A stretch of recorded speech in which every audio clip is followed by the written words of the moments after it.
Hello good afternoon everyone. Then I hope आप सभी लोग ठीक होंगे। तो आज हम बात करते हैं पेपर 3 के 5.1 की। तो 5.1 में हमें क्या शो हो रहा है, हम लोग आज क्या पढ़ने वाले हैं। तो आज हम लोग पढ़ने वाले हैं assessment of perceptual memory skills and cognitive skills and readiness skill, और धारणात्मक स्मृति कौशल, संज्ञानात्मक कौशल और तत्परता कौशल का आकलन। तो एक एक करके हम लोग पढ़ते हैं, देन और से समझने की कोशिश करते हैं कि किस बारे में बात की जा रही है। सबसे पहले हम बात करें असेसमेंट ऑफ परसेप्चुअल स्किल, मतलब अवधारणात्मक कौशल का आकलन।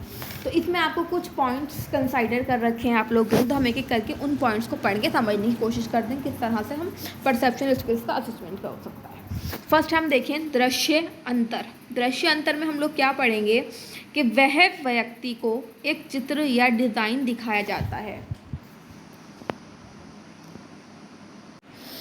ठीक है, एक व्यक्ति को एक चित्र या डिज़ाइन दिखाया जाता है और पृष्ठ के नीचे भाग में मेल खाने वाली डिज़ाइन की पहचान करने के लिए किया जाता है। मतलब एक स्पेसिफिक एक पेपर पर एक कोई डायग्राम बन रहा है या कोई डिज़ाइन या फिर चित्र बन रहा है, और उसी के नीचे वाले पृष्ठ पर क्या नीचे वाले जो पेज है उस पर सिमिलर डिज़ाइन बना हुआ है, तो बच्चे को उस जैसा डिज़ाइन को वहाँ पर आइडेंटिफाई करने के लिए बोला जाता है। ठीक है, नेक्स्ट बात करें दृष्टि स्मृति। दृष्टि स्मृति में क्या होता है, व्यक्ति को 5 सेकेंड के लिए कोई भी एक पर्टिकुलर जो चित्र होगा, डिज़ाइन होगा या डायग्राम होगा, वो पर्टिकुलर एक बच्चे को जो लर्नर होगा उसे 5 सेकेंड के लिए हम लोग दिखाएंगे।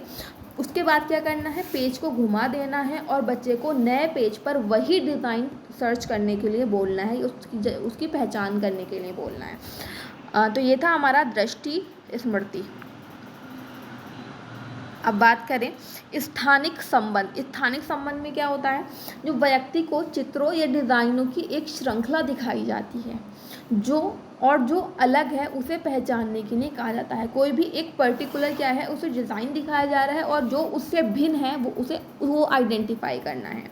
सलाह दी जाती है कि ये विस्तार या डिज़ाइन के सभी हिस्सों के रोटेशन से भिन्न हो सकता है। जो भी एक पर्टिकुलर डिज़ाइन आपको दे रखा है उसमें को 4 पार्ट्स में डिवाइड कर रखा है, तो उसी प्रकार से दूसरे पिक्चर में उसमें से कुछ हमें भिन्नताएं देखनी है, कुछ डिफरेंसेस चीज़ें सर्च करनी है। आगे बात करें फॉर्म कंस्टिट्यूएंसी। इसमें क्या होगा, व्यक्ति को पृष्ठ पर एक चित्र डिज़ाइन की पहचान करने के लिए कहा जाता है। कोई भी एक पर्टिकुलर पेपर पे बच्चे को एक डिज़ाइन चित्र या फिर डायग्राम बनाकर दिया जाता है या फिर बना हुआ होता है, तो उसमें उससे अलग चीज़ों को बड़ा छोटा या घुमाया जा सकता है। उससे अलग करने पे बच्चों को वहाँ चीज़ें आइडेंटिफाई करनी होती हैं, चाहे वो कुछ छोटा हो सकता है उस डायग्राम की तुलना में, कुछ बड़ा हो सकता है या फिर उसको कुछ हम लोग रोटेट कर सकते हैं। नेक्स्ट बात करें अनुक्रमित मेमोरी। व्यक्ति को पाँच के लिए चित्रों या डिज़ाइनों की व्यवस्था दिखाई जाती है और फिर अगले पृष्ठ पर मिलान करने वाले डिज़ाइन की पहचान करने के लिए कहा जाता है। मतलब यहाँ पे क्या है, 5 सिमिलर्स डिज़ाइंस होते हैं, फिर देन उसके बाद अलग एक डिज़ाइंस क्या है अलग पेपर पे उस तरह का बनाया जाता है जो बच्चे को आइडेंटिफिकेशन के लिए दिया जाता है। पूरे परीक्षण के दौरान व्यवस्था में मदों की संख्या बढ़ सकती है। जो भी हम इस तरह का वो कर रहे हैं वहाँ पे क्या है, जो हमने 5 डायग्राम्स एक पेपर पे हैं तो हो सकता है दूसरे पेपर पे 6 या 7 डायग्राम हो, बच्चे को वो 5 डायग्राम थी उसमें से क्या करने सर्च करने आइडेंटिफाई करना है।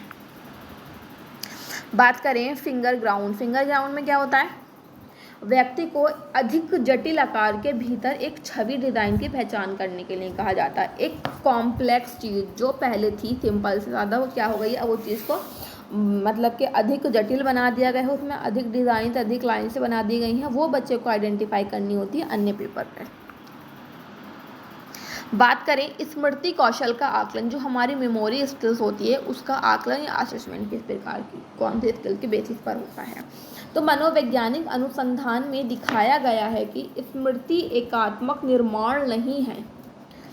स्मृति में प्रक्रिया और क्षमताओं का समन्वित संग्रह है। जो भी हमारा प्रोसेस होता है या फिर हमारी एबिलिटी होती है सब मिला जुला संग्रह है, जो व्यक्ति दिन प्रतिदिन के कामकाज को कम करने के लिए एक साथ काम करते हैं। जो हमें कुछ हमारी डेली लिविंग्स की एक्टिविटीज़ होती हैं उन एक्टिविटीज़ को फुलफिल करने के लिए एक से अधिक लोग जो साथ में मिलकर काम करते हैं।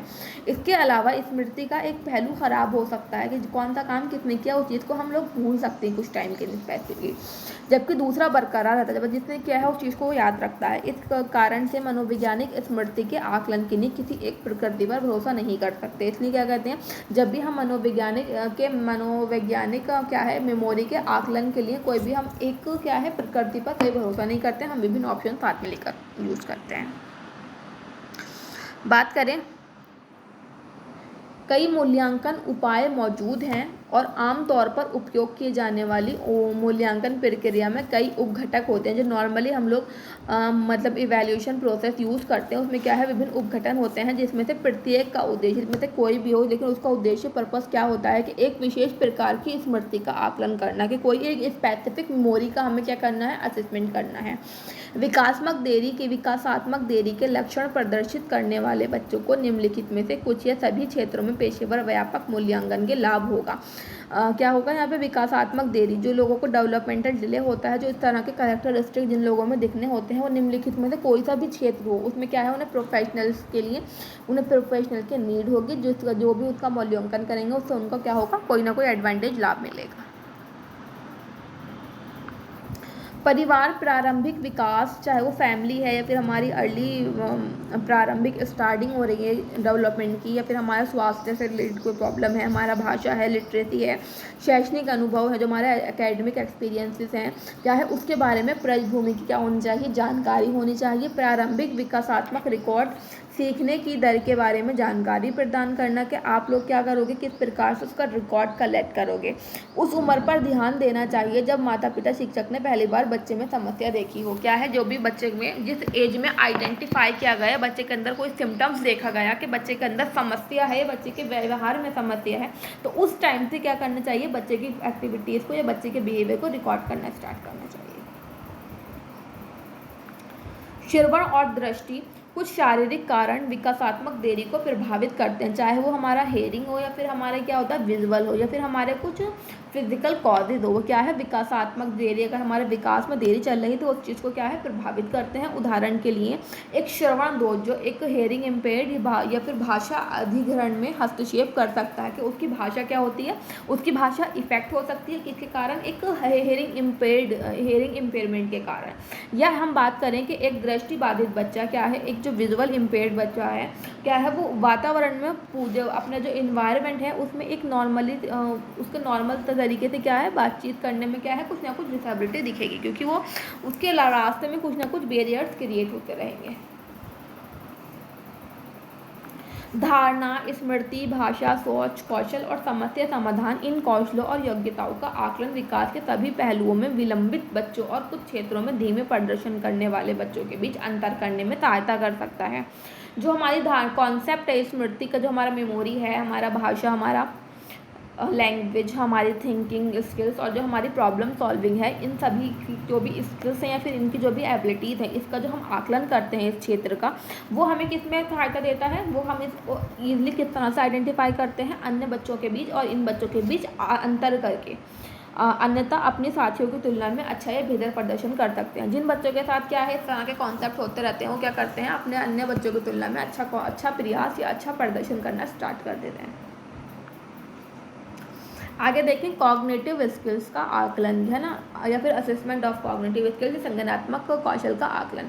गणित पर जैसे कि हम सभी जानते हैं कि जब हम कॉग्निटिव स्किल्स की बात करते हैं तो वहाँ पर तर्क शक्ति की बात आती है। तो हम लोग बात करेंगे गणित परीक्षण है, इसमें एक बच्चे के मौखिक दृश्य जो एक मौखिक रूप से बता रहा है, फिर दृश्य देखता है, या फिर संज्ञानात्मक कौशल का आकलन जो हम करते हैं वह अंकों को पहचानने, जो मात्रात्मक और गुणात्मक विशेषता, जैसे अधिक क्या चीज़ ज़्यादा है, कम चीज़ों में, बड़ा, छोटा, समान, जो सिमिलर चीज़ें दिखती हैं, भिन्न डिफरेंट है, उस चीज़ों को समझने की क्षमता के लिए हम स्टार्ट करते हैं हम कॉग्निटिव स्किल्स। इसके अतिरिक्त अनौपचारिक अवलोकन भी है क्या है, मूल्यवान हो सकता है। यहाँ बात करें विचार या रीजनिंग की, एक बच्चे की वस्तुओं और विशेषताओं को छांटने, समूहबद्ध करने और वर्गीकृत करने, मतलब जो भी एक तरह का प्रॉब्लम क्रिएट की जा रही है, उसकी जो समस्या है उसको संविधान को हल करने, उसके जो भी कॉजेज हैं, उसके जो भी इफेक्ट है उसको समझने और बच्चे की एबिलिटी को समझते हुए जो बच्चा अपनी मतलब क्षमता को प्रदर्शित कर रहा है, उसे क्या है सावधानीपूर्वक अवलोकन द्वारा निर्धारित किया जा सकता है। बात करें रेडीनेस स्किल्स की, असेसमेंट ऑफ रेडीनेस स्किल या फिर तत्परता कौशल का आकलन। शब्दों जो हमें बच्चे को रेडी करना है आने वाले स्किल्स के लिए।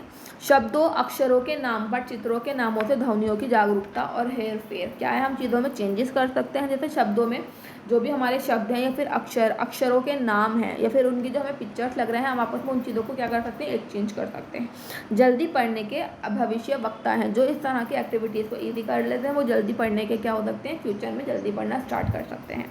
यांत्रिक और प्रारंभिक सामग्री, लेखन प्रक्रिया के दौरान एक बच्चे की पेंसिल ड्राइंग के नमूने वर्तनी और संदेश अधिक विवेश औपचारिक परिणामों को प्रभावी ढंग से पूर्वक कर सकते हैं। क्या बात कर रखी है यहाँ पे, जो भी बच्चे के पेंसिल होल्डिंग, जब हम बात करते हैं रेडीनेस स्किल की, तो वहाँ पे रीडिंग एंड राइटिंग कॉन्सेप्ट बहुत अच्छे से हम लोगों को कराना होता है बच्चे को। जो अगर बच्चे को हमें मतलब कि राइटिंग प्रोसेस स्टार्ट करना है, तो उस टाइम पे बच्चे की जो पेंसिल होल्डिंग है या फिर जो उसके नमूने हैं, जो हमें वर्तनी आवाज़ निकले, फिर कुछ मैसेज हमें बच्चों को ट्रांसफ़र करना है, तो इस तरह की चीज़ें क्या है, अनौपचारिक परीक्षणों के परिणाम को प्रभावी रूप से मतलब प्रदर्शित कर सकती हैं। तो हमने अपना 5.1 देखा। तो 5.1 में हम लोगों ने क्या देखा, हम लोगों ने 5.1 में अपने असेसमेंट देखा है कि perceptual, motor and cognitive and readiness skill किस प्रकार से हम लोग इंक्लूड कर सकते हैं अपने असेसमेंट के दौरान। तो देन आई होप आपको टॉपिक समझ में आया होगा। Then thank you for watching my video.